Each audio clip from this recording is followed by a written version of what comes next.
Zia orphanage trust দুর্নীতি মামলা থেকে বিএনপি চেয়ারপারসন বেগম খালেদা জিয়াকে খালাস দিয়ে আপিল বিভাগের পূর্ণাঙ্গ রায় প্রকাশ করা হয়েছে। মামলাটি দুরভিসন্ধিমূলক ছিল বলে উল্লেখ করা হয়েছে আদালতের পর্যবেক্ষণে। গত 15 জানুয়ারি প্রধান বিচারপতি সৈয়দ রেফাত আহমেদের নেতৃত্বাধীন আপিল বিভাগের পূর্ণাঙ্গ বেঞ্চ সর্বসম্মতিক্রমে জিয়া অরফানেজ ট্রাস্ট দুর্নীতি মামলায় বেগম জিয়া এবং তারেক রহমানকে খালাস দিয়ে রায় দেয়। মঙ্গলবার আপিল বিভাগে সেই রায়ের 59 পৃষ্ঠার পূর্ণাঙ্গ অনুলিপি সুপ্রিম কোর্টের ওয়েবসাইটে প্রকাশ করা হয়েছে।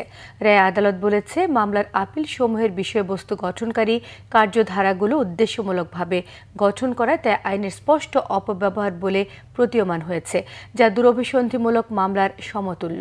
রায়ে আরও বলা হয়, এই রায় অন্যান্য দোষী সাব্যস্ত ব্যক্তিদের ক্ষেত্রেও প্রযোজ্য হবে, যারা এই মামলায় আপিল করেননি।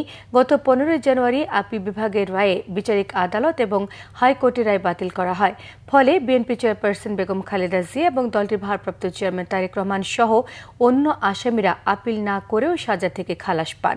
2018 সালের 30 অক্টোবর বিচারপতি এম এনায়েতুর রহিম এবং বিচারপতি মোহাম্মদ মোস্তাফিজুর রহমানের হাইকোর্ট বেঞ্চ বেগম খালেদা জিয়ার সাজা 5 বছর থেকে 10 বছর বাড়িয়ে দেয়।